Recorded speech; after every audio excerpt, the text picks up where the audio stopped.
क्षण हरिनाम स्मरण करें हम सब मिलकर के।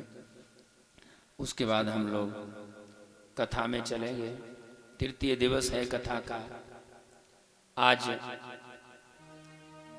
भक्त और भगवान के दोनों के चरित्र की कथा होगी कि कैसे कैसे भक्त हुए हैं और भगवान कैसे कैसे भक्तों पर कृपा करते हैं। आदि आदि विषयों पर चर्चा रहेगी। उससे पूर्व हम लोग 2 मिनट हरिनाम स्मरण करें। ये अवसर फिर नहीं मिलने का, सत्संग करो सत्संग करो। ये अवसर फिर नहीं मिलने का, सत्संग करो सत्संग करो। ये अवसर फिर नहीं मिलने का, सत्संग करो सत्संग करो। ये वक्त नहीं हिल डुलने का, सत्संग करो सत्संग करो। ये वक्त नहीं हिल डुलने का, सत्संग करो सत्संग करो। और सत्संग किस किस को करना चाहिए? चाहे तन में अधिक बीमारी हो और प्रतिकूल चले नर नारी हो। चाहे तन में अधिक बीमारी हो, प्रतिकूल चले नर नारी हो। चाहे तन में अधिक बीमारी हो और प्रतिकूल चले नर नारी हो।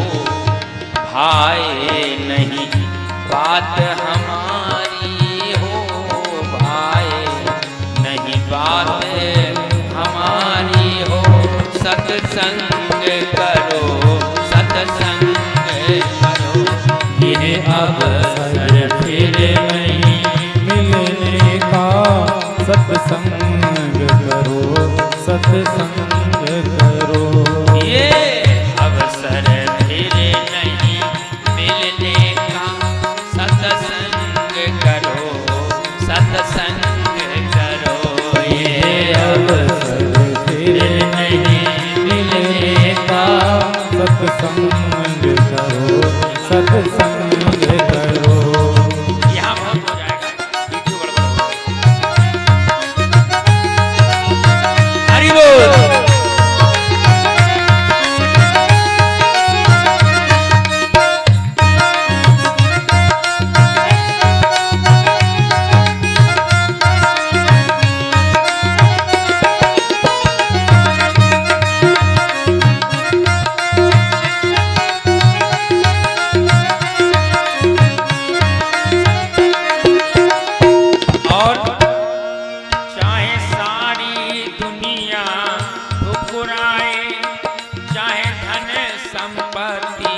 सब लुट जाए, चाहे सारी दुनिया ठुकराए, चाहे धन दौलत सब लुट जाए। चाहे सारी दुनिया ठुकराए, चाहे धन संपत्ति लुट जाए। चाहे सारी दुनिया ठुकराए, चाहे धन संपत्ति सब लुट जाए। चाहे थाली लोटा बिक जाए, चाहे थाली लोटा बिक जाए। सत्संग करो यह अवसर फिर नहीं मिलने का, सत्संग करो सत्संग करो। ये अवसर फिर नहीं मिलने का, सत्संग करो सत्संग करो। ये अवसर फिर नहीं मिलने का, सत्संग करो सत्संग करो। ये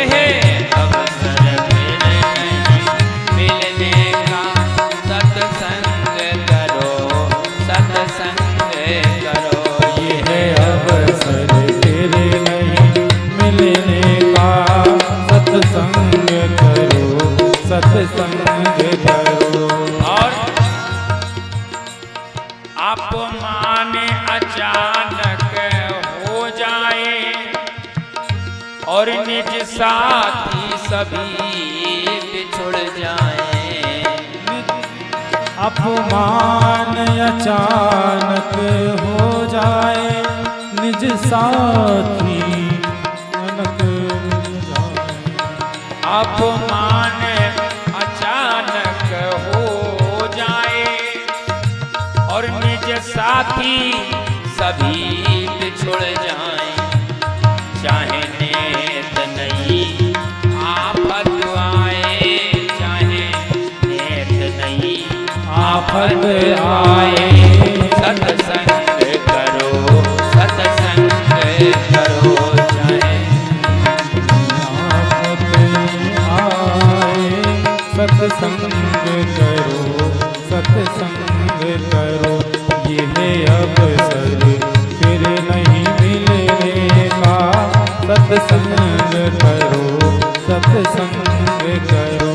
ये अवसर फिर नहीं मिलने का, सत्संग करो, सत्संग करो।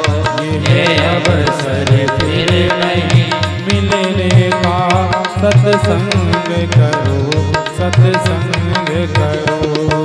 राधे राधे गोविंद गोविंद राधे, राधे राधे गोविंद गोविंद राधे, गोविंद राधे गोपाल राधे, गोविंद राधे गोपाल राधे।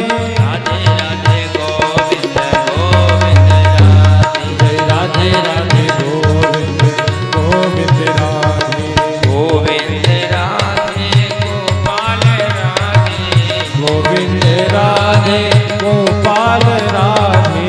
राधे राधे गोविंद गोविंद राधे, राधे राधे गोविंद गोविंद राधे, राधे राधे गोविंद गोविंद राधे, राधे राधे गोविंद गोविंद राधे, राधे राधे गोविंद गोविंद राधे, श्री राधे राधे गोविंद गोविंद राधे, राधे राधे गोविंद गोविंद राधे, राधे राधे गोविंद गोविंद राधे। गोविंद राधे गोपाल राधे। बोलिए गोविंद भगवान की जय, जय श्री राधे। श्राद्धे श्राद्धे श्राद्धे श्राद्धे श्राद्धे श्राद्धे श्राद्धे।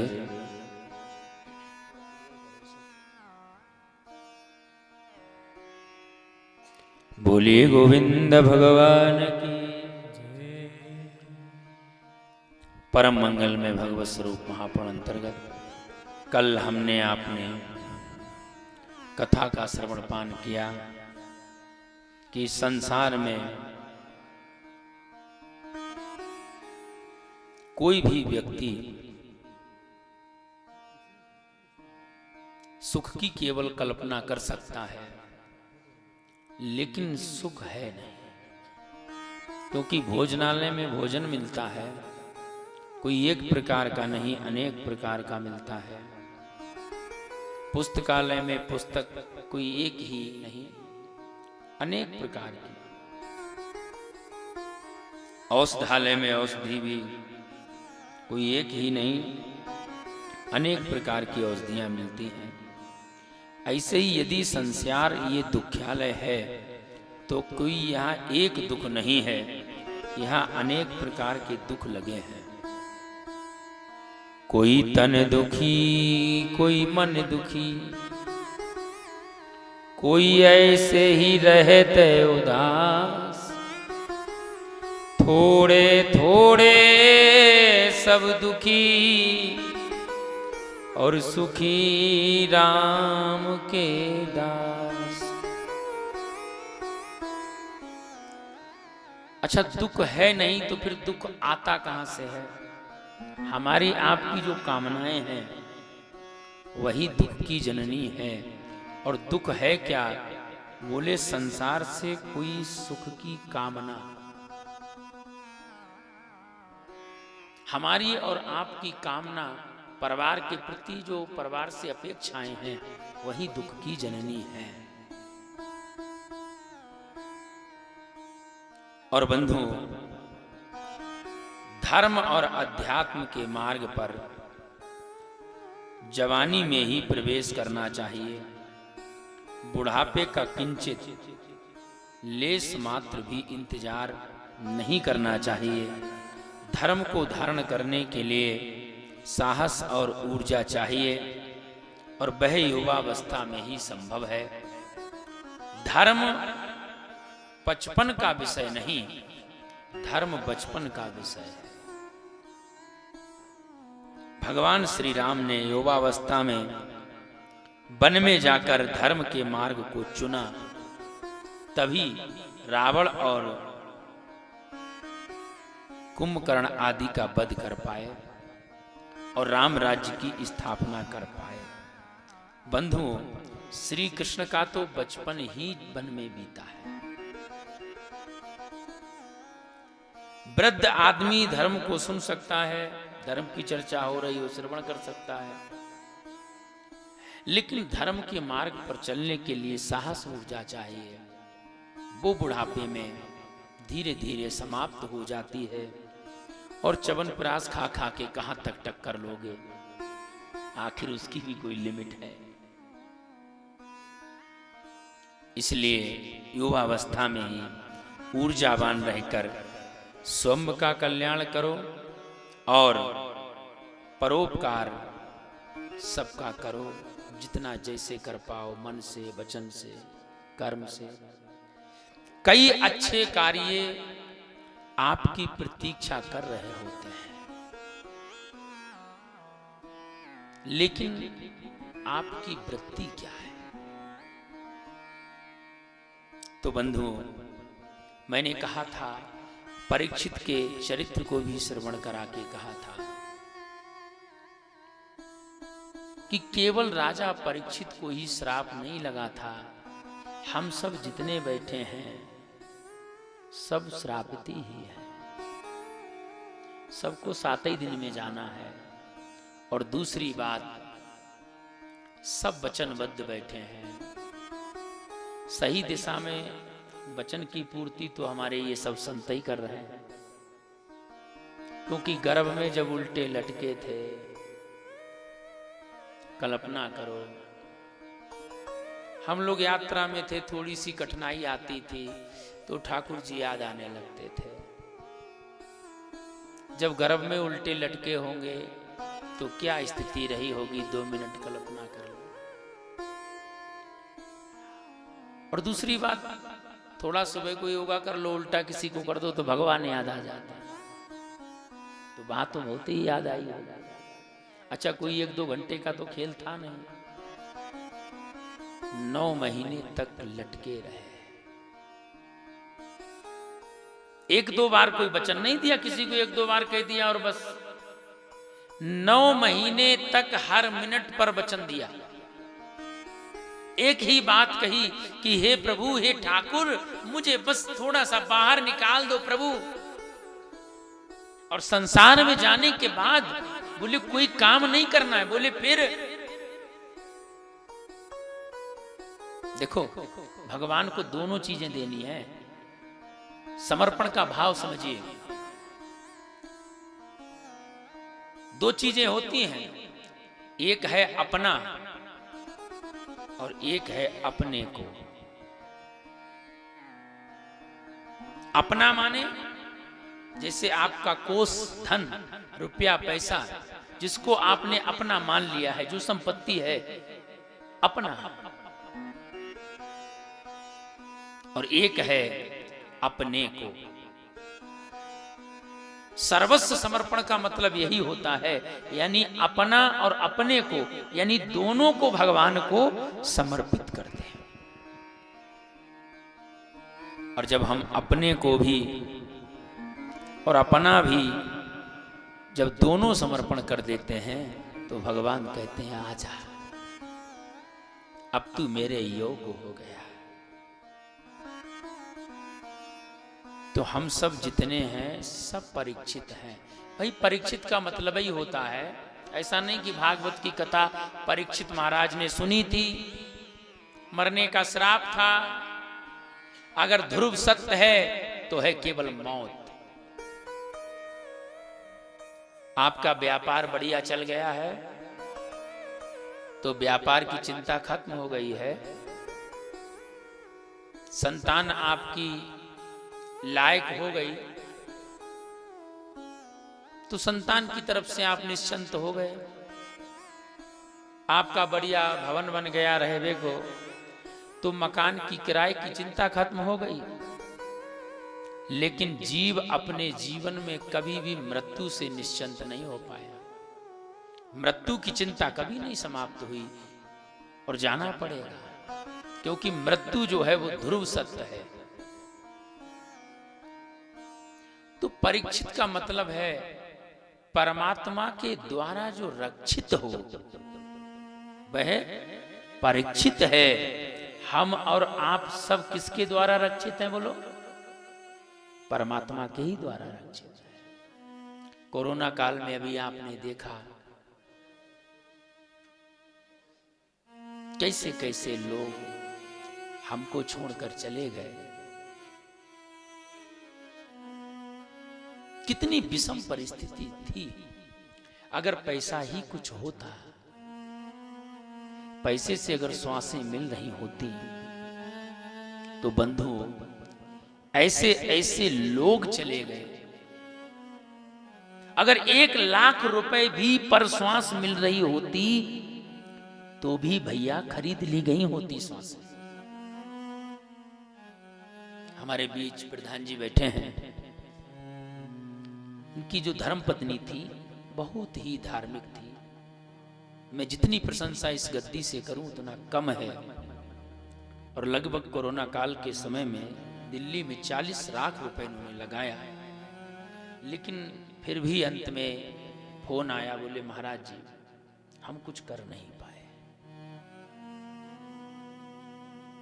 शायद उनसे कोई तीर्थ छूटा हो, और नहीं तो समस्त तीर्थ करती रहती थी अधिकांशतर, और इनको धर्म में लगाई रहती थी। आज भी अपनी धर्म पत्नी जी का फोटो लेके आए हैं। मैंने कहा उनका फोटो लेके चलना है, रखना है। बहुत ही स्नेह मुझ पर करती थी। हमारे पीछे शाहजहांपुर से आए मास्टर साहब बैठे हैं, इनके छोटे भाई मेरे शिष्य भी थे, और बहुत सरल बहुत सच्चा। मैं जब पहुंच जाता था, शाहजहांपुर के अंदर बड़ा व्यापार है इनका, बहुत बड़ा व्यापार है। जितने भाई हैं सभी का अच्छा व्यापार है, और आप दोनों पति पत्नी प्रधान अध्यापक के पद पर तैनात हैं। लेकिन सब कुछ होने के बाद भी ऐसी स्थिति आई कि इतना सा समय नहीं मिल पाया कि हम लोग कुछ सोच पाते, कहां ले जाएं, क्या करें। मैं स्वयं ही उस तरफ खुद ही मैं उस समय पीड़ित था कोरोना काल में। मुझे भी स्वयं 2 बार हुआ था, और विषम परिस्थितियों में स्थिति तो इतनी भयावह थी कि कोई आपकी गाड़ी भी ड्राइव करने को तैयार नहीं था। कितने लोग हमारे अपने इस संसार को छोड़ के चले गए। लेकिन बड़ा दुख होता है, सब कुछ दृश्य देखा हम लोगों ने अपनी आंखों से, लेकिन बैराग लेस मात्र भी फिर भी किसी को नहीं हो रहा है। फिर धीरे धीरे हम लोग उसी स्थिति में पहुंच रहे हैं। लेकिन बंधुओं, भगवत भजन ही एकमात्र उपाय है। आज आप सब जो बैठे हैं, जिसकी रक्षा ठाकुर जी ने की, बस वही सुरक्षित है, वही रक्षित है। हम और आप सबकी परमात्मा ही रक्षण कर रहे हैं। उन्हीं के द्वारा भरण पोषण सब हो रहा है, होता रहेगा। तो बंधुओं, कथा के माध्यम से, सिर्फ सत्संग के माध्यम से मैं इतना कहूंगा कि दिन रात में कितने घंटे होते हैं? 24। 8 घंटे दुनियादारी को, काम काज को ले लो, और 8 घंटे निद्रा को ले लो, तो कितने हुए? 16। कितने घंटे बचे? 8। 8 घंटे में शयन भी हुआ, 8 घंटे आपने अपना व्यापार किया या जो भी आप सर्विस करते हैं उसको किया, दोनों काम निपट गए। तो अब जो 8 घंटे शेष हैं वो किसके बचे हैं? बोलो। ठाकुर जी के। लेकिन हम कहते हैं चलो 8 घंटे मत दो। आप कहोगे कि महाराज जी सोने में 2 घंटे और दे दो, तो 2 घंटे की कटौती और कर लो, और अन्य काम को, बाल बच्चे खिलाने को ले लो 2 घंटे, हुआ बहुआ करने को है, तो भी 4 घंटे बचे। 4 घंटे दे दो। लेकिन अगर 3 घंटे भी कहीं कथा में बैठना पड़ जाए तो ऐसा लगता है कि अब आरती हो ही जाती है। इसका मतलब है कि हमारे मनी राम जी का अटैचमेंट थोड़ा कम है।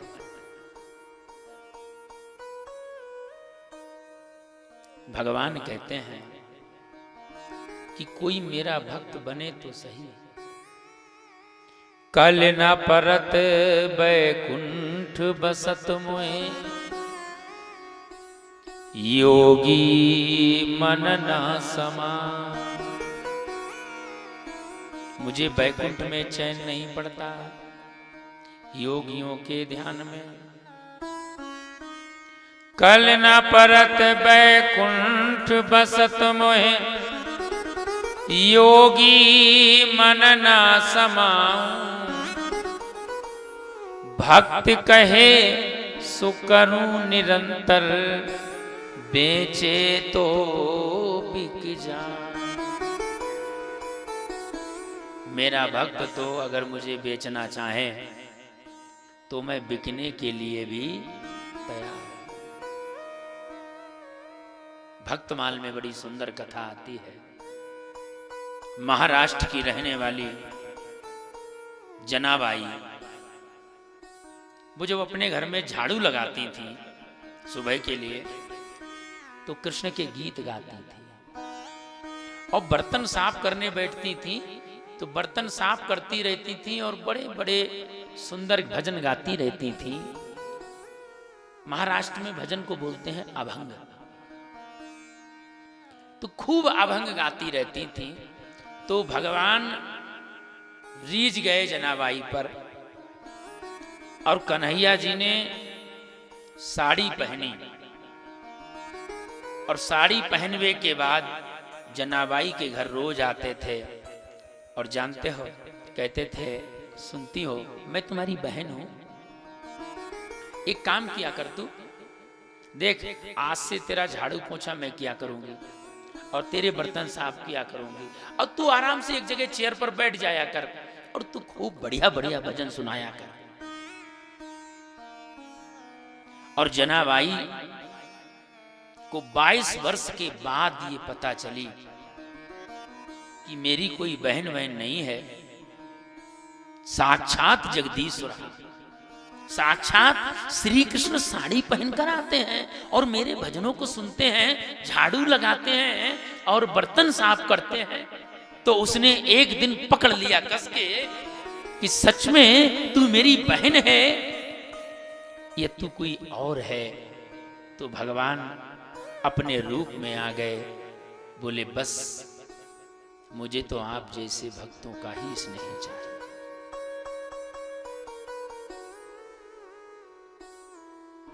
दो चीजें हैं प्रत्येक व्यक्ति के पास, एक दिल है और एक दिमाग है।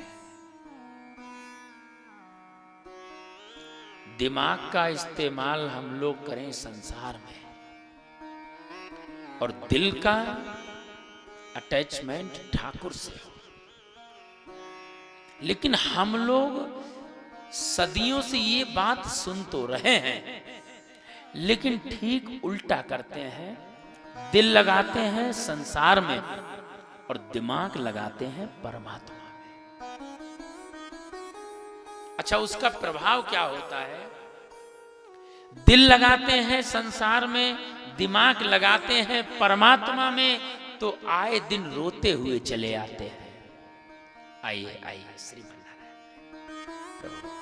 बड़ी संतों की कृपा है। आप श्री की गोद में कथा कहने का अवसर प्राप्त हुआ, ये मेरा सौभाग्य है। आइए प्रभु, आइए। माताओं से निवेदन है, थोड़ा आप लोग पीछे पहुंच जाइए।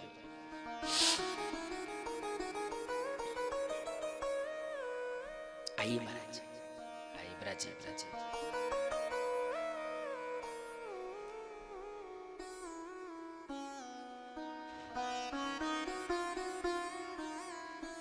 थोड़ा सा आप लोग पीछे को हो जाइए।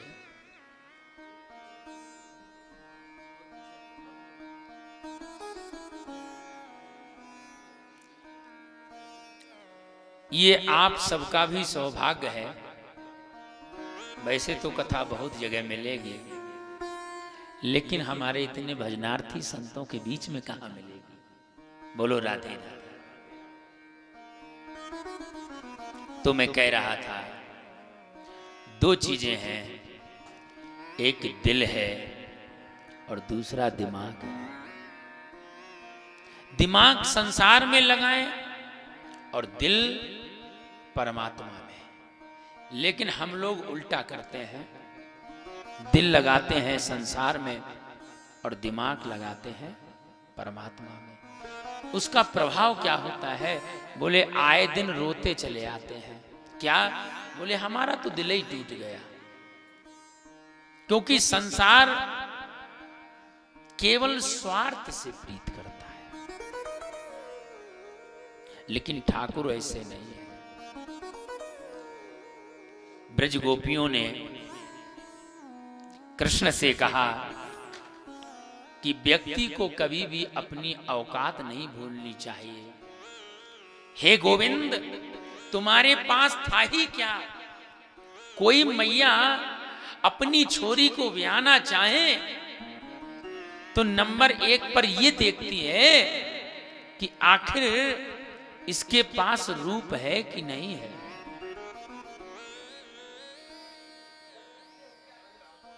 ठीक है महाराज। लेकिन रूप के नाम पर आप काले कलूट। चलो रूप नहीं है, कोई बात नहीं, तो कम से कम गुण हो, पीएचडी कर रखी हो तो कोई बात नहीं। तो भी व्यक्ति सोचता है चलो डिग्रियां हैं, कोई बात नहीं, कर दें। अच्छा ठीक है महाराज, इतना ही बहुत है।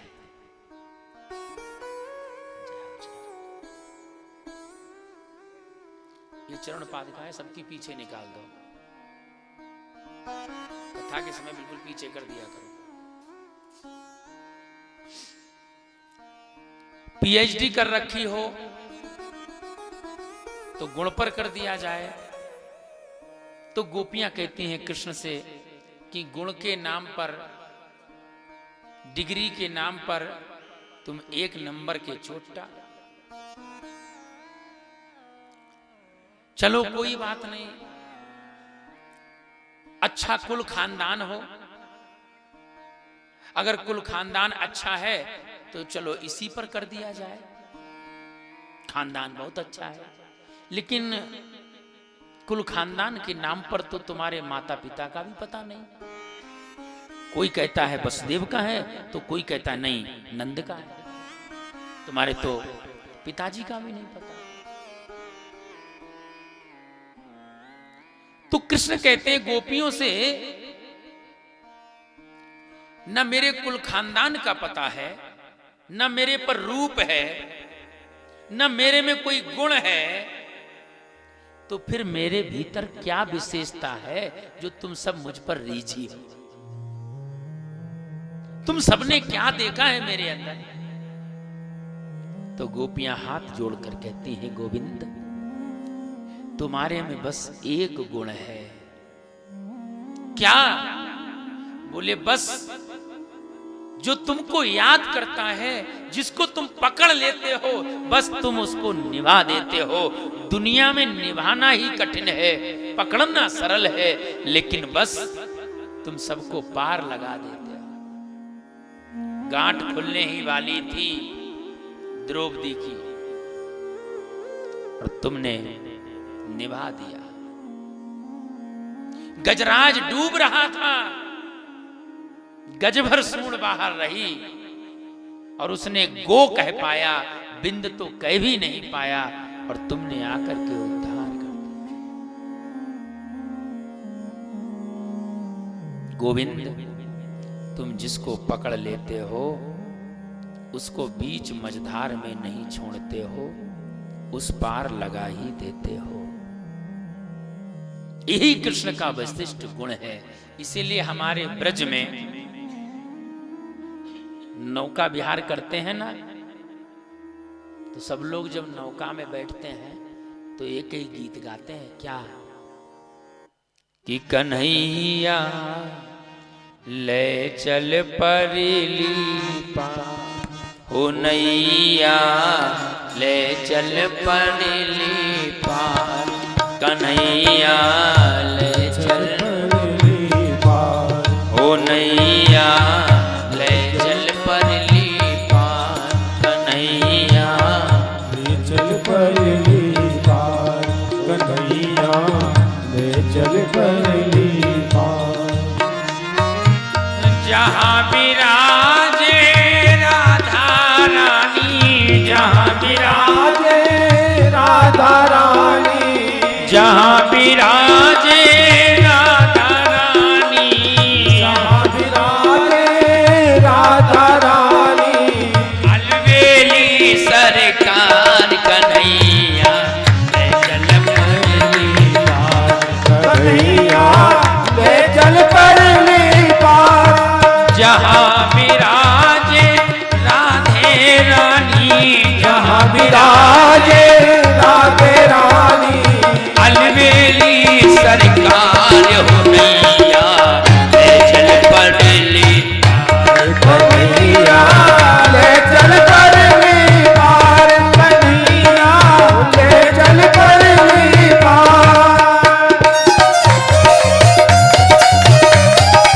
राधे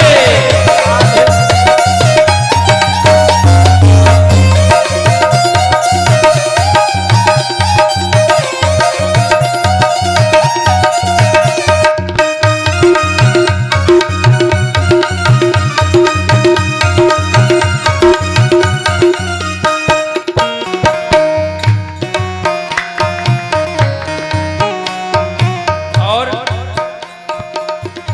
सब एक ही स्वर में एक ही बात कहते हैं,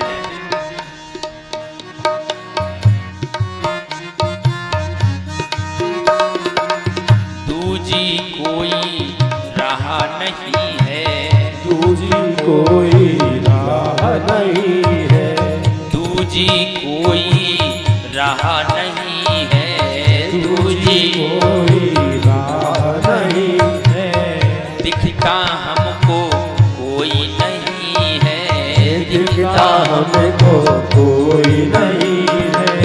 तू ही मेरा सब कुछ प्यारे, तू ही मेरा सब कुछ प्यारे, तू ही मेरा सब कुछ प्यारे, तू ही मेरा सब कुछ प्यारे, तू ही है मेरा प्यार, कन्हैया ले चल परली पार, कन्हैया ले चल परली पार, ओ नैया ले चल परली पार। कन्हैया ले चल परली पार।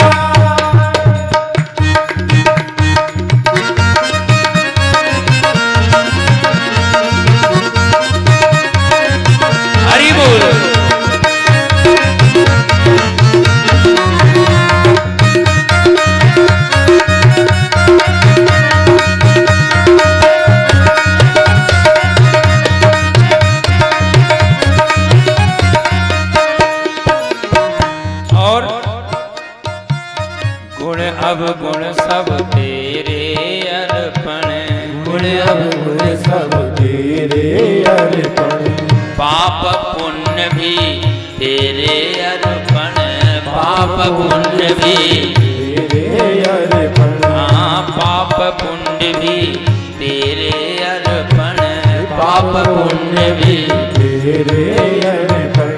तू मेरा सरकार सवरिया, तू मेरा सरकार सवरिया, तू मेरा सरकार सवरिया, तू मेरा सरकार सवरिया, तू ही है साहूकार की नैया, ले चल परली पार, कन्हैया ले चल परली पार, कन्हैया ले चल परली पार, कन्हैया ले चल परली पार। जहाँ विराजे मोरी राधा रानी, जहाँ विराजे मेरी राधा रानी, जहाँ विराजे राधा रानी, जहाँ विराजे विराजे राधा रानी, अलवेली सरकार हो नैया, ले चल परली पार, कन्हैया ले चल परली पार, नैया, ले चल परली पार, कन्हैया ले चल परली पार। जहाँ विराजे राधे रानी, जहाँ विराजे राधे रानी, जहाँ विराजे राधे रानी, जहाँ विराजे राधे रानी, अलवेली सरकार हो नैया, ले चल परली पार, कन्हैया ले चल परली पार, कन्हैया ले चल परली पार, कन्हैया ले चल परली पार हो नैया, ले चल परली पार, कन्हैया ले चल परली पार, कन्हैया ले चल परली पार, ओ नैया ले चल परली पार, कन्हैया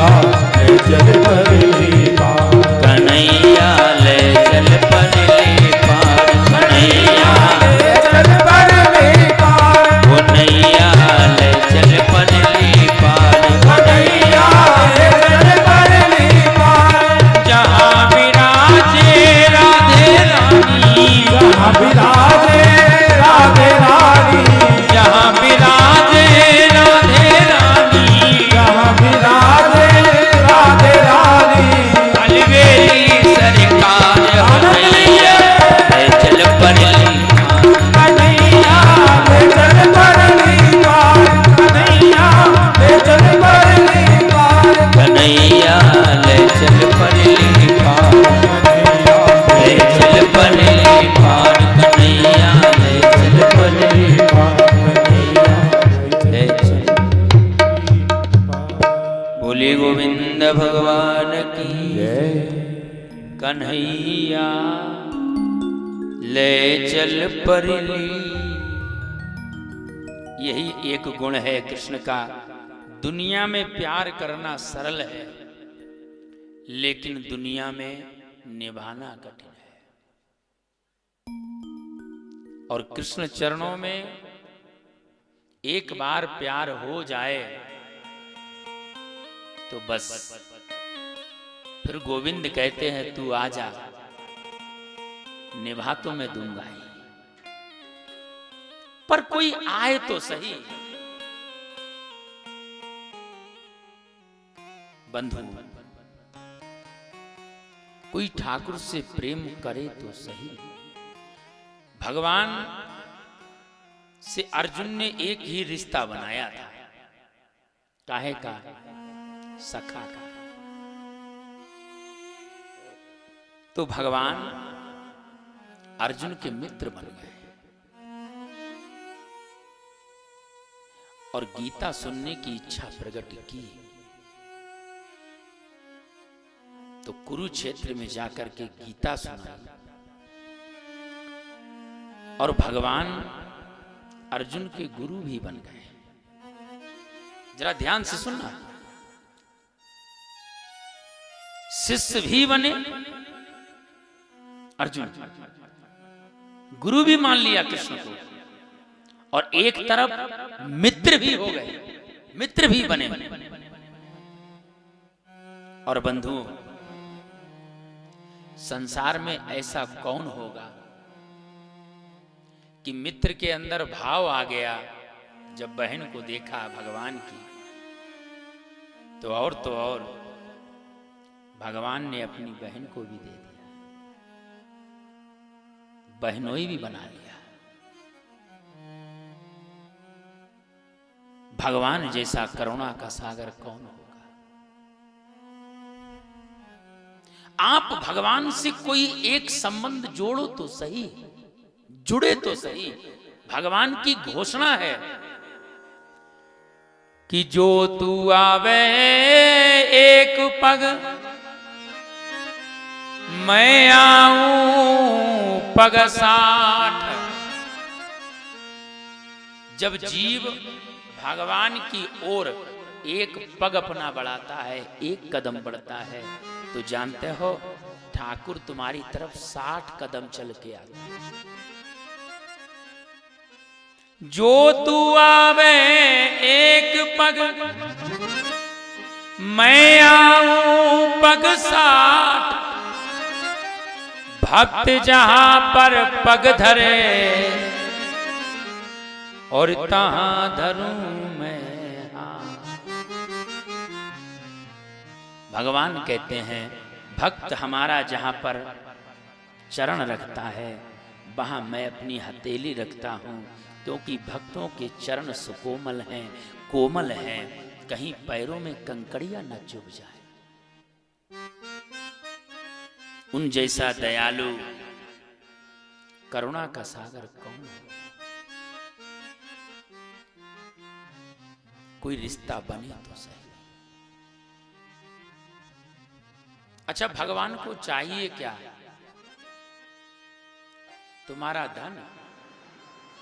जैसे अभी आप लोग बद्री विशाल में बैठे हो, लक्ष्मी नारायण के चरण में बैठे हो,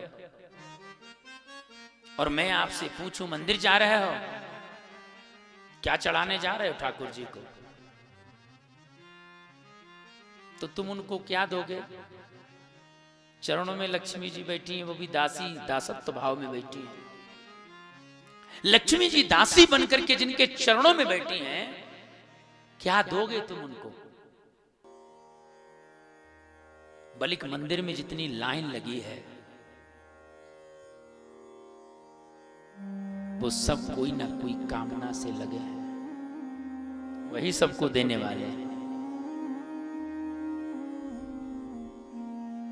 दाता एक राम, भिखारी सारी दुनिया। हाँ, एक चीज चाहिए, ये चने की दाल और ये गुड़ और ये जो ले जा रहे हो तुम सब, तो एक भगवान ने घोषणा कर रखी है कि जो हाथ में स्वर्ण रूपी चने की दाल लेकर के आएगा और यहाँ जो चढ़ाएगा, तो ये लक्ष्मी आप तो कृपा करेंगे, साथ में इसलिए सब ले जाते हैं। लेकिन मूल में मैं कहूं तो बद्री विशाल को क्या चाहिए? उनको चाहिए, एक चीज चाहिए, तुम्हारा प्रेम। क्या चाहिए? प्रेम। और प्रेम बनावटी नहीं होना चाहिए। तुम जैसे हो वैसे पहुंचा, जैसे हो। हमारी और आपकी स्थिति का यदि मैं वर्णन करूं तो पूतना से भी ज्यादा गई गुजरी स्थिति है। जानते हो क्यों? पूतना बाहर से जहर लगा के गई थी, स्तनों पे कालकूट विष लगा के गई थी, लेकिन भीतर तो दूध था ना। कल हम लोग कथा सुन के आए थे, पूज्यपाद जगत गुरु राघवाचार्य जी की भी कथा। पास में हो रही है। हम लोग भी उपस्थित हुए थे। तो उन्होंने कहा कि पूतना वध नहीं, पूतना का मोक्ष हुआ है।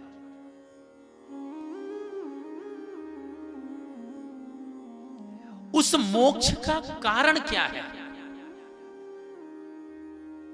बाकी तो सबके वध किए हैं, कंस का वध हुआ है, अरिष्टासुर, धेनुकासुर, बकासुर, अगासुर, जितने सबका वध हुआ है।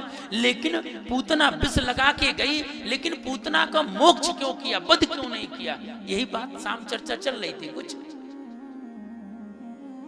आप कारण समझिए। हमारी और स्थिति हम सबकी पूतना से ज्यादा गई गुजरी है।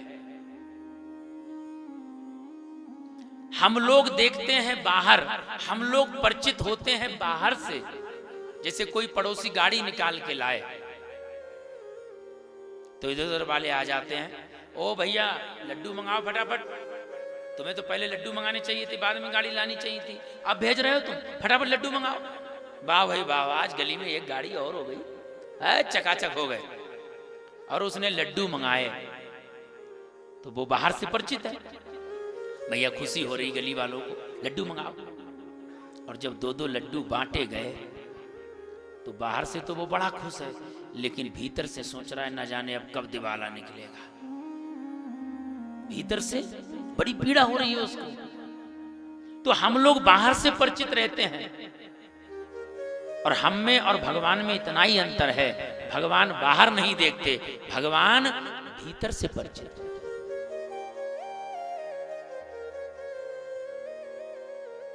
भगवान बाहर देखते तो काम नहीं चलता, बाहरी दुनिया को नहीं देखते। संसार पदार्थों के आकर्षण में रहता है। जिसकी देखी भरी बरात उतको नाचे पूरी रात।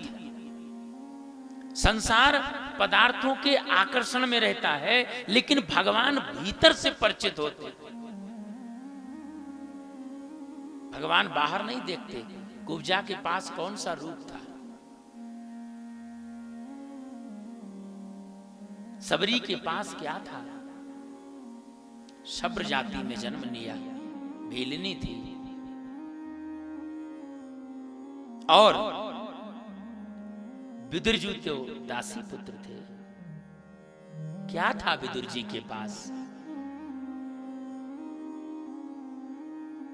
लेकिन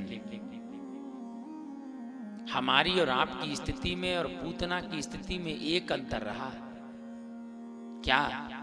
पूतना बाहर से जहर लगा के गई थी, लेकिन भीतर तो दूध था ना। और भगवान भीतर से परिचित रहते हैं। हम और आप लोग मंदिर जाते हैं तो बाहर से तो खूब श्लोक, ऊपर से तो मार श्लोक बोलते हैं, पाठ देते हैं मार श्लोकों से भगवान को। और भीतर क्या लेके जाते हैं फिर? कामनाओं का जहर। कृष्ण कब मिलता है? जब तुम्हारी कामना मर जाती है, तब तुम्हारे जीवन में कृष्ण प्रकट होता है। जब कामनाएं मर जाएंगी, तब तुम्हारे जीवन में कृष्ण प्रकट होगा। और एक बात मैं कह दूं, भागवत की कथा कभी इसलिए मत सुनना कि हमारी ये कामना की पूर्ति हो जाए, ये हो जाए, ये हो जाए, ऐसा काम बन जाए। तो एक भागवत कथा हम भी कराएंगे, काम बनेगा कभी नहीं, बिगड़ और जाएगा। अगर तुमने कृष्ण से कहा कि मकान बन जाए, एक कथा कराएंगे, तो जो बना हुआ है कहो तो ये टेढ़ी टांग वाला है, ये बिकवाए और देगा। और फिर ब्रज की गलियों में घूमोगे, कहां है वो?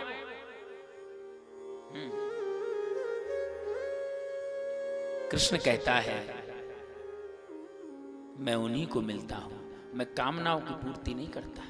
अच्छा ईमानदारी से बोलो, अगर भगवान एक दिन, केवल एक दिन बैठ जाएं, बोले आज हम कोई काम नहीं करेंगे, बहुत संसार में खूब भजन होता है, सब लोग भजन करते हो, दूर मत जाओ, बद्री विशाल हमसे आप सबसे ही कह दें आज कोई काम नहीं करेंगे, जो भक्त आए हुए हैं, कथा हो रही है ना, उनकी कामनाओं की पूर्ति करेंगे, तो तो आप क्या सोच रहे हैं?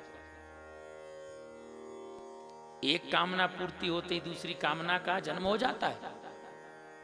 आप घर बनवाते हो, जब अपना मकान हो जाता है, किराए की चिंता खत्म होती है, तो लोग वो करते हैं ना, क्या बोलते हैं उसको, गृह प्रवेश।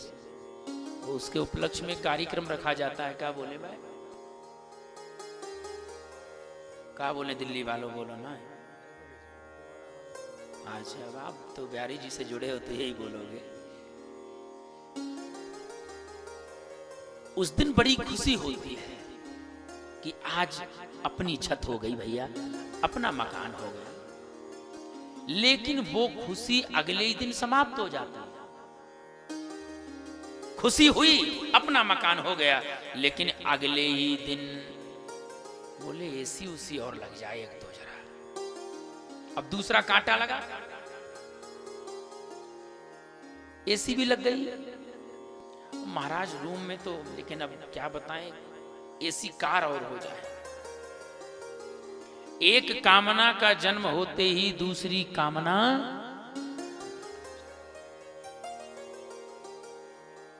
कामनाएं कभी खत्म नहीं होती। इसलिए गोविंद की घोषणा है, बोले मैं कामनाओं की पूर्ति नहीं करता हूं। बोले फिर क्या करते हो? तो कन्हैया जी ने कहा कि जो मेरे पास आता है ना, मैं उसकी कामना ही खत्म कर दूं। और जहां कामना खत्म हुई, वहीं पर कृष्ण प्रकट हो जाता है। गोविंद के जितने मिलने वाले हैं वो तो सब घर से बेघर हो जाते हैं। मीरा ने क्या किया था? गोपियां तो एक ही बात कहती हैं, क्या? अब न लागे जिया घर में परिवार में, अब न लागे जिया, अब न लागे जिया घर में परिवार में। लुट गई श्याम के प्यार। अब कहीं हमारा मन लगता नहीं है। दिल हुआ है उसी का दीवाना, दिल हुआ है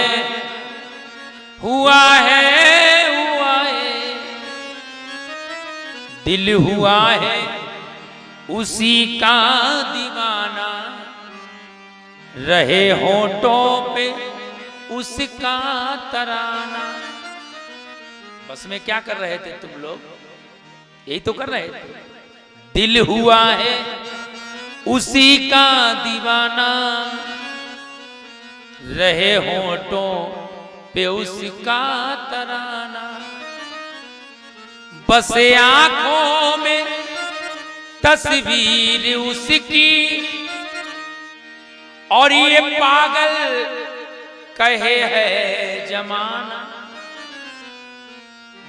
मैं दीवानी फिरूं बीच बाजार में, लुट गई श्याम के प्यार में।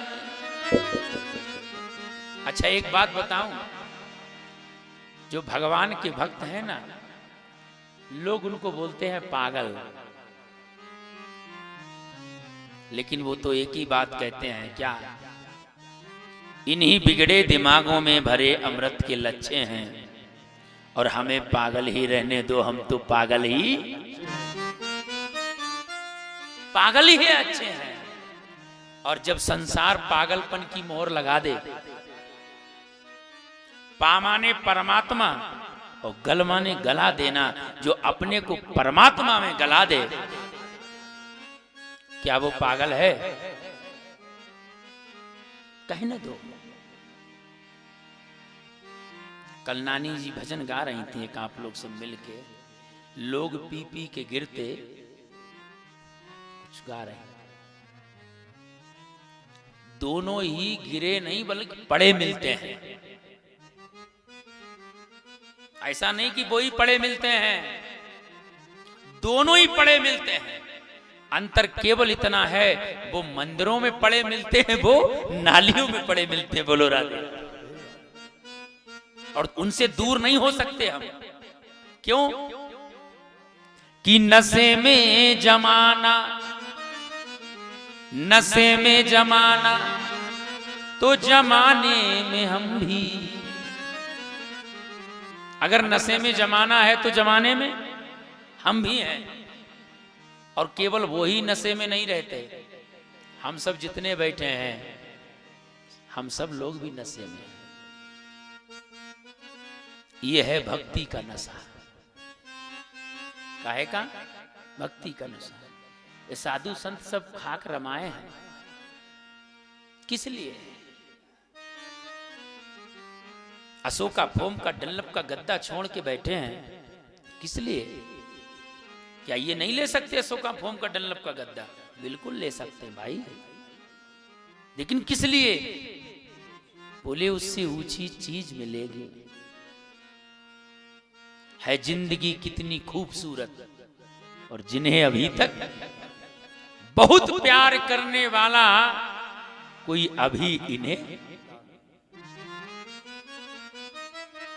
ये जिंदगी बहुत खूबसूरत है, लेकिन जिनको कोई प्यार करने वाला नहीं मिला है, वो जानते हो, वो एक ही महाराज क्या बताएं, बस जी रहे हैं। इसका मतलब है एक है मंजूरी, एक है मजबूरी। अगर दिल से अटैचमेंट ठाकुर से है तो ये है मंजूरी, और एक देखा देखी करना ये है मजबूरी। भक्ति का स्वरूप कैसा होना चाहिए? मंजूरी, मजबूरी नहीं। भक्ति यदि मजबूरी बन गई तो आप भक्ति की क्लास में फेल हैं, और भक्ति यदि आपकी मंजूरी बन गई तो आप भक्ति की क्लास में पास हैं। पास है। एक बार तुम भक्त बनो तो सही। भक्त तो एक ही बात कहता है, ठाकुर हमसे अधम अधीन गर तारे न जाएंगे। हमसे अधम अधीन गर तारे न जाएंगे। हमसे अधम अधीन प्रभु तारे न जाएंगे। हमसे अधम अधीन कर तारे न जाएंगे। हमसे अधम अधीन गए तारे न जाएंगे। हमसे अधम अधीन कर तारे न जाएंगे। हमसे अधम अधीन गए तारे न जाएंगे। तो आप तीन बंधु, तो आप तीन बंधु पुकारे न जाएंगे। तो आप तीन बंधु प्रभु पुकारे न जाएंगे। हमसे अधम अधीन कर तारे न जाएंगे। हमसे अधम अधीन गए तारे न जाएंगे। पृथ्वी के भार आपने 100 बार उतारा। पृथ्वी का भार आपने 100 बार उतारा। क्या मेरे पाप भार, क्या मेरे पाप भार उतार तारे न जाएंगे। पाप भार प्रभु उतारे न जाएंगे। हमसे अधम अधीन कर तारे न जाएंगे। हमसे अधम अधीर अगए तारे न जाएंगे। और जो बिक चुके हैं और खरीदा है आपने, जो बिक चुके हैं और खरीदा है आपने, अब वह करीब कैर के, अब वह करीब कैर के ना द्वारे जाएंगे। हमसे अधम अधीर अगए तारे न जाएंगे। हमसे अधम अधीन कर तारे न जाएंगे। तो आप तीन बंधु पुकारे न जाएंगे। तो आप तीन बंधु पुकारे न जाएंगे। और तब तक न चरण आपके संतोष पाएंगे। तब तक न चरण आपके संतोष पाएंगे। भक्त कहता है कि हे ठाकुर, मैं एक बात दावे से कहता हूं, क्या? तब तक न चरण आपके संतोष पाएंगे।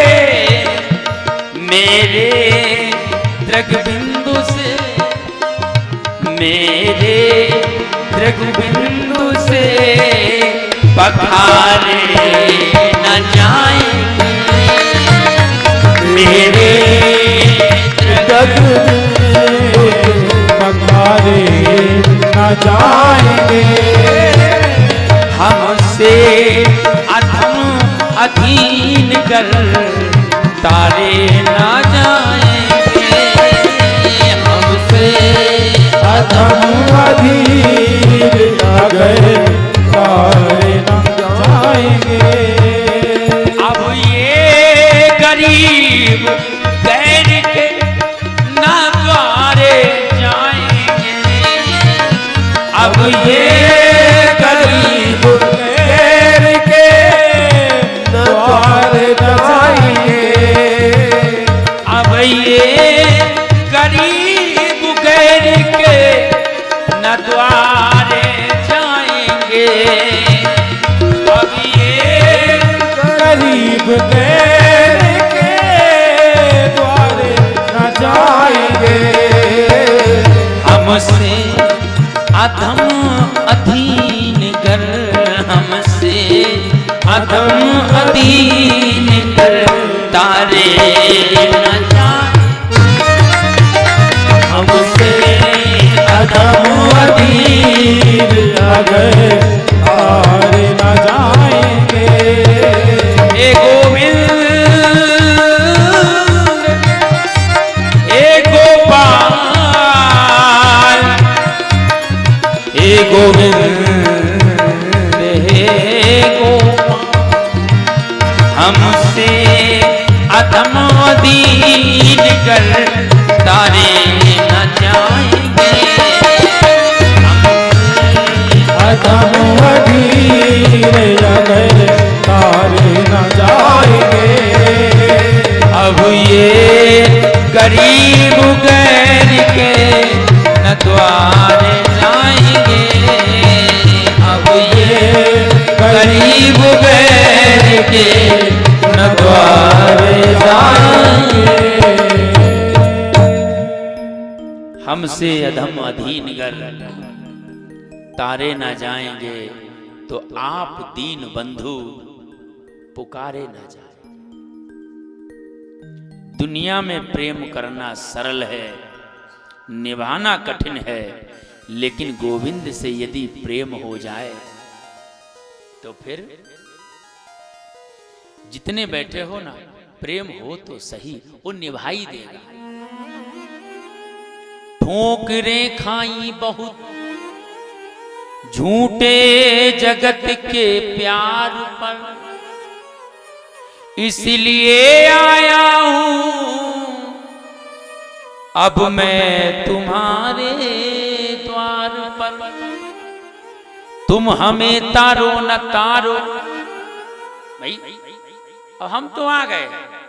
अब ये बद्री विशाल जाने कि तुम हमें तारो न तारो, ये तुम्हारे हाथ है।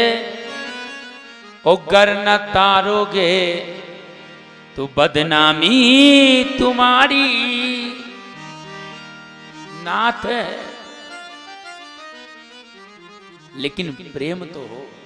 आप गीता को पढ़िए, और एक दो बार नहीं, गीता का 108 बार पारायण करें। और 108 बार जब गीता को पढ़ेंगे तो अंत में एक डिसीजन लेंगे, एक निर्णय मिलेगा। मैं संपूर्ण गीता का आपको निचोड़ बतला रहा हूं, एक लाइन कि प्रेम बिना संसार अधूरा, ये गीता का ज्ञान है। और जिसके भीतर प्रेम नहीं, वह क्या जाने भगवान है। प्रेम के बिना संसार अधूरा है।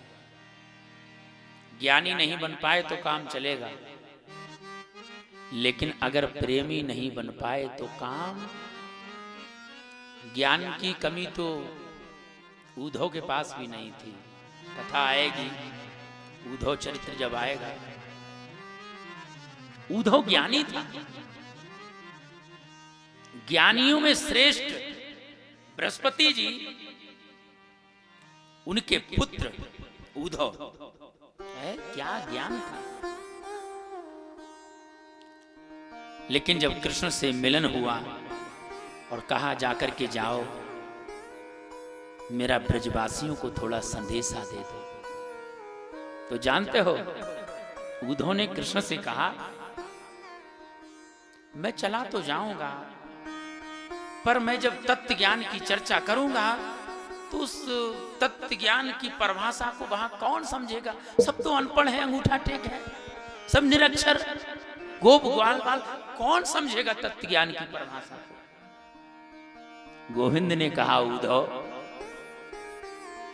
अरे तू जा तो सही, तू जिस तत्व ज्ञान के चक्कर में पड़ा है, तू जा तो सही, तुझे खुद पता चलेगा। और 6 महीने के बाद होश आया, 1 घंटे की कह के गए थे। इतने प्रेम में डूब गए। यह है प्रेम की पराकाष्ठा। प्रेम में आप वर्षों रह सकते हैं, लेकिन क्रोध में 2 घंटे भी नहीं रह सकते। क्रोध में तो व्यक्ति ऐसे फुफकारता है जैसे सांप फुफकारता है। क्रोध तो करना ही नहीं चाहिए, मस्ती में रहना चाहिए, एकदम मस्त जीवन जियो। क्योंकि एक क्रोध और एक आंधी, जब तेज हवा चल रही हो, आंधी चल रही हो, तो उस समय नहीं पता चलता नुकसान कितना हुआ है। लेकिन क्रोध और आंधी जब समाप्त हो जाती है तो बाद में पता चलता है कितना नुकसान हुआ है। क्रोध युक्त जीवन नहीं होना चाहिए। आप किसी पे डिपेंड ना हो। घर में आप रह रहे हैं, बहू हैं, बच्चे हैं, परिवार है, क्योंकि सब लोग गृहस्थ से ही आए हो। आप कहीं बाहर से मार्केट से आई हो, बहू जल लेकर के आ जाए गिलास में तो ठीक है, बहुत अच्छा। और अगर जल लेकर के नहीं आए तो ये बात मत सोचो कि अरे बताओ हम आए हैं चल करके और ये जल लेके भी नहीं खड़ी हुई, अब इस सब से क्या होगा? क्रोध आएगा ना, और क्रोध में उसकी कोई हानि नहीं होगी, हानि आप अपनी कर रहे होंगे। इसलिए दूसरे को मत समझाओ। बदला ना लो बदल सको तो खुद को बदल डालो, परिवर्तन ही जीवन है, परिवर्तन कर डालो। अगर सामने वाला तुम्हें नहीं समझ रहा है तो फिर तुम उसको समझ लो।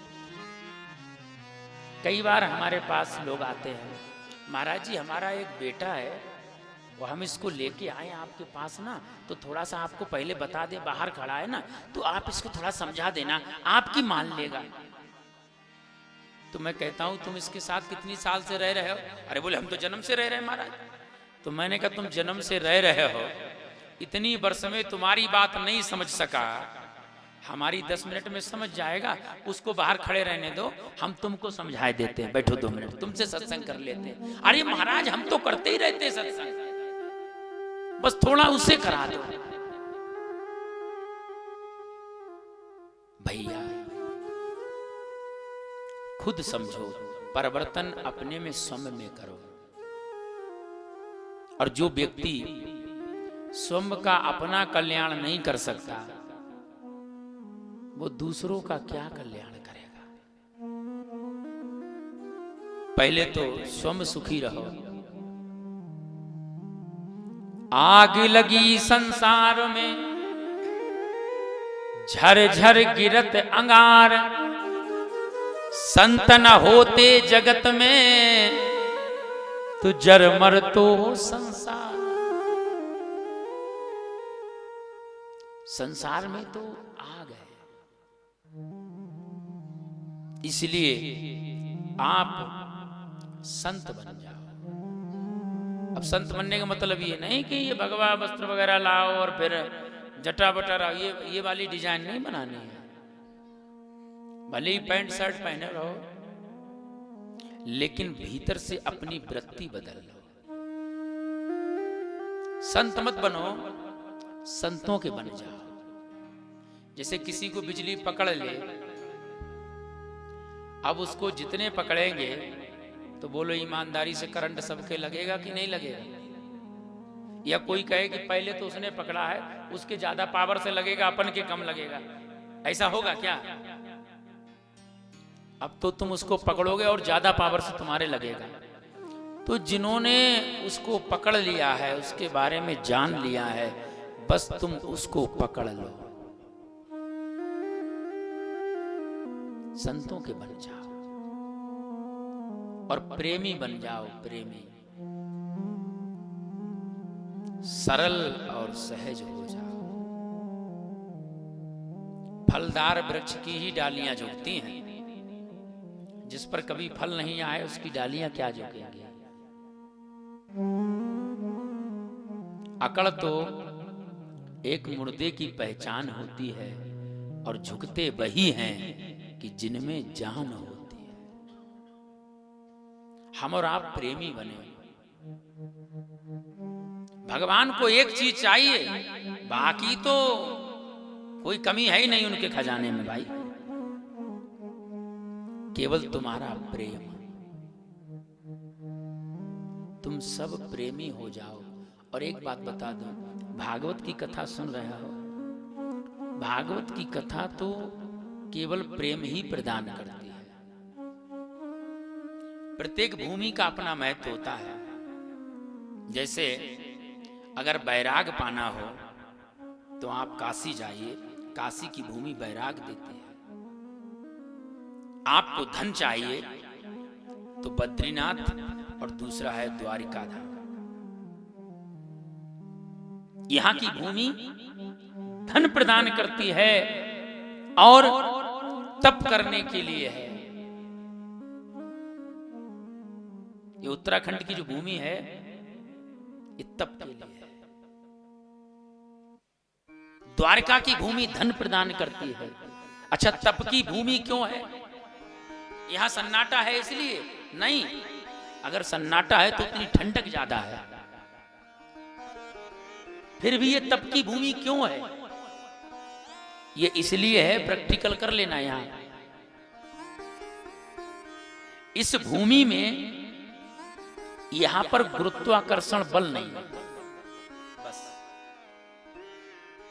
हमारे आपके यहां हरिद्वार से नीचे जाए, हरिद्वार पहुंचिए, जैसे आप हरिद्वार से नीचे पहुंचेंगे तो पृथ्वी में गुरुत्वाकर्षण बल आ जाता है। आप रीढ़ की हड्डी सीधे करके 3 घंटे बैठ नहीं सकते। 1 घंटे बैठने के बाद 2 काम शुरू हो जाएंगे। या तो आंखों से आंसू निकलने लगेंगे, जमुहाई आने लगेगी, शरीर जकड़ने लगेगा, और तो और आप धड़ाम से पीछे गिर पड़ेंगे, वो खींच ही लेगी। लेकिन यहां आप दिन भर बैठे रहिए, एक आसन पर बैठे रहिए। क्यों? क्योंकि यहां की भूमि में गुरुत्वाकर्षण बल लेस मात्र है ही नहीं। हमारी ना मानो तो महात्मा जी से पूछो। जो महात्मा जिस आसन पर बैठ जाता है वो अपनी स्वेच्छा से उतनी देर तक बैठ सकता है। तप की भूमि है, इसलिए हम सब यहां पर ये साप्ताहिक तप कह लीजिए, और भागवत कथा ज्ञान यज्ञ है। और दूसरी बात, संसार में 2 ही कथाएं अधिकतर होती हैं, या तो राम कथा होती है और या फिर भागवत की कथा होती है। 2 ही कथाएं प्रचलित हैं। राम कथा जीना सिखाती है और भागवत की कथा मरना सिखाती है। और आज न जीव को जीना आ रहा है और न मरना आ रहा है। वो जानता ही नहीं, मरे भी तो कैसे मरे। ऊट पटांग, थोड़ा सा टेंशन हो गया, बोले फांसी कर ली, सुसाइड कर लिया। और कोई सामने समस्या आई, बोले कोई हल नहीं है, मर जाएंगे। अब दुनिया से तंग आके बोले कि मर जाएंगे हम, और मर के भी चैन नहीं मिला तो कहां जाएंगे हम? फिर कहां जाओगे भाई? दुनिया से तंग आके बोले मर जाएंगे, और मरने के बाद चैन नहीं मिला, फिर कहां जाओगे? अब मरने के बाद तो फिर कितनी तकलीफ होती है। जिसके घर पहुंच गए, जिसकी खपड़ी में बैठ गए, अच्छा फिर आओत में नाउत। नाउत का मतलब है जिन्हें कुछ आउत ना हो, नाउत। फिर वो बताता है कौन हो, कहां से आए हो, कैसे आए हो। ले अब पूरी रात परेशान, छू छक्का करा के फिर भगाए। बंधु, ऐसा काम कौन करते हैं? बोले जिनका सत्संग विहीन जीवन है। सत्संग का जिन्होंने महत्व नहीं समझा है, वो अपने इस जीवन के महत्व को नहीं समझ सकते। कई जन्म लगे हैं आपके, तभी ये शरीर मिला है आपको। कोई 1-2 जन्म नहीं लगा है इसके लिए। जन्मांतरेत भवेत पुण्यम, जन्मांतरेत यानी कई जन्म,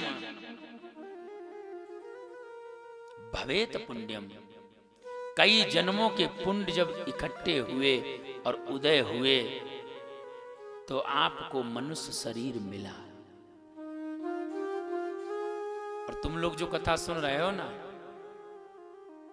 देवता आकाश से देख रहे होंगे, और जानते हो आप लोगों को देख करके देवता क्या कह रहे होंगे? देवता प्रार्थना करते हैं भगवान से। देवता एक ही बात कहते हैं, क्योंकि देवता को पता है क्या दिया जाता है। उनको जब कोई पूजा करनी होती है तो आपने घरों में देखा होगा, एक कंडी को आग में जलावे, और जब वो जल करके फिर उसी पे लौंग और धूप और दीप सब डालें उस पे फोड़ के कंडी पे, तो देवता केवल खुशबू लेते हैं, केवल खुशबू, उसकी सुगंध बस। और हम और आप कहीं सुगंध दिख जाए अब मान लो हल्की हल्की सर्दी पड़ रही है, हैं? सर्दी पड़ रही है और कोई नीचे से भक्त आ जाए थाल में और कहे कि महाराज गरम गरम रसगुल्ला है, दो दो ले लीजिए, तो कोई ऐसा है सर्दी में जो कहा हम नाम नहीं लेंगे, हैं? अरे लाओ। शुगर वाला भी कह दे अरे कोई बात नहीं, थोड़ा तो चलता है महाराज, हैं? बंधु, देवता कहते हैं कि अहो अमीसम किम कार्य शोभनम। आप सब बड़े सौभाग्यशाली हैं। देवता कहते हैं कि हे प्रभु, जब हम ऊपर से नीचे की ओर गिराए जाएं तो हमें कुछ देना मत देना, केवल मनुष्य का शरीर दे देना। वो ये नहीं कहते कि हमें कोई लग्जरी कार देना, कोई बढ़िया कोठी देना, नहीं नहीं, केवल मनुष्य शरीर दे देना।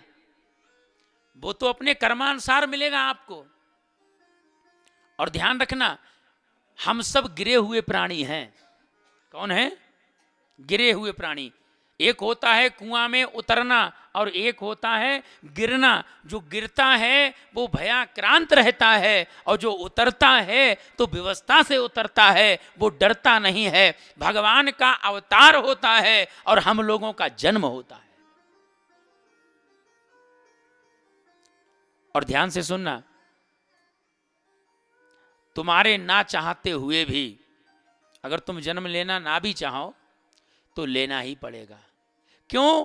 क्योंकि तुम्हारी कर्मों की तमाम फाइलें हैं और कर्मों की जो तमाम फाइलें हैं उन फाइलों के आधार पर जो निर्णय किया जाता है, जिस योनि में जो भी निर्णय करेंगे ठाकुर, उसमें तुम्हें जन्म लेना पड़ेगा। उसमें आपकी इच्छा अगर मगर परंतु ये सब नहीं चलेगा। अगर आपकी मर्जी चले और ठाकुर जी आपसे पूछें कि बताओ तुम किसके घर में जाना चाहते हो, तो टाटा बिरला धीरू भाई अंबानी के ही सीधा नाम लोगे तुम। तो बोलो भाई, यही कहोगे ना कि हमें धीरू भाई अंबानी के यहां पहुंचा दो या मुकेश अंबानी के यहां पहुंचा दो, इससे नीचे नाम नहीं लोगे। लेकिन तुम्हारे इस कहवे से कोई फर्क नहीं पड़ता। क्यों? क्योंकि ठाकुर जहां तुम्हारे कर्मों की फाइल के आधार पर भेजेंगे, जिस योनि में तुम्हें जाना पड़ेगा। बोलो राधे राधे।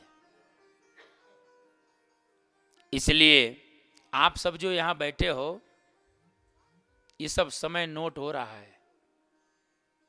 कथा सुन रहे हो, उसके बाद फिर सेवा करते हुए एक दूसरे की।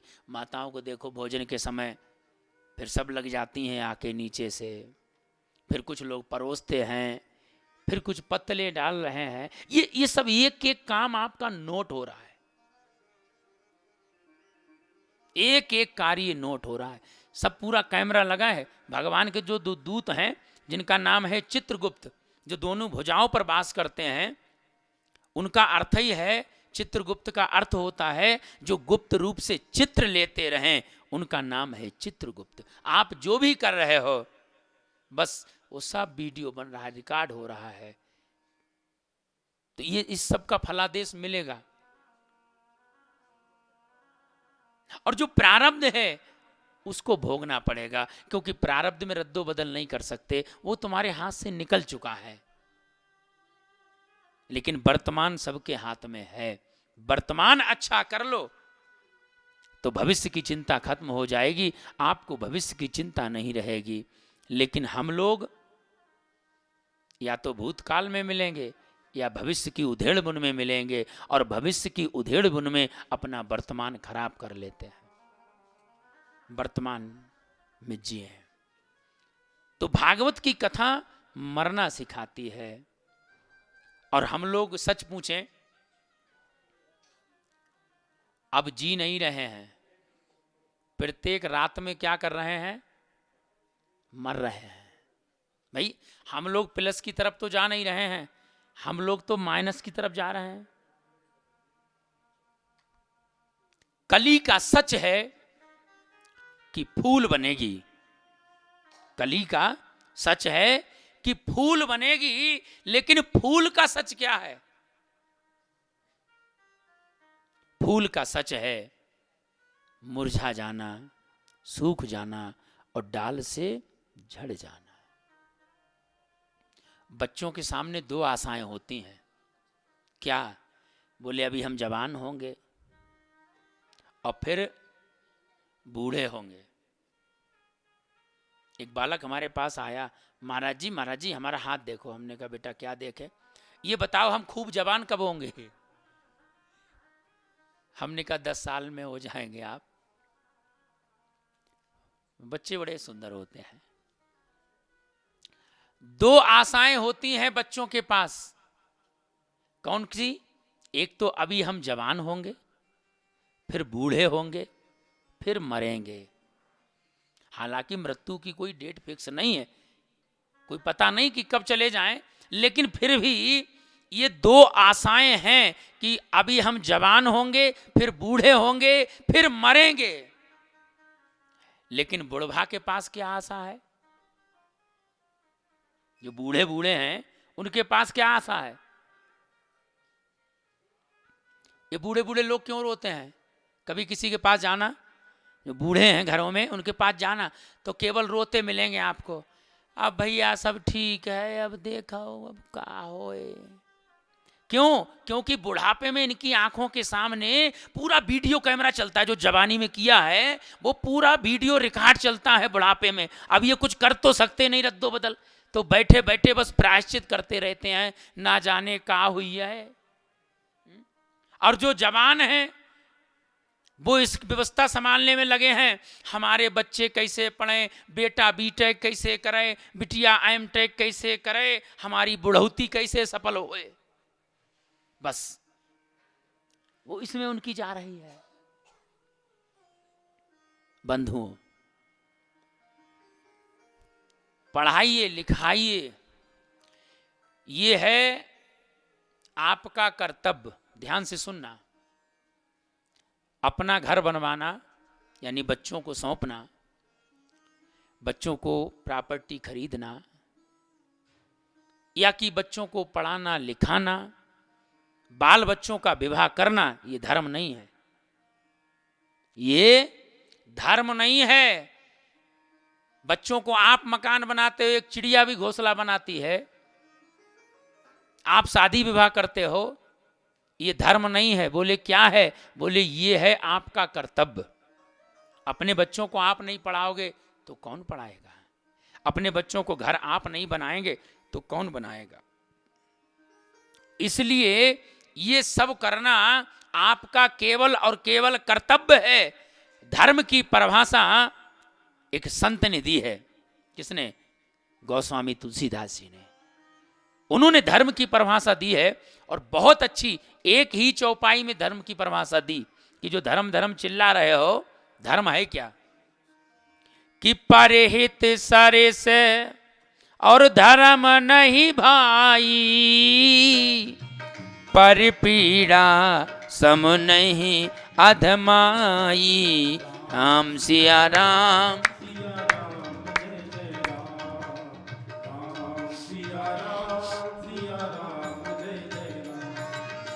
कि परहित सरे से धर्म नहीं भाई, पर पीड़ा सम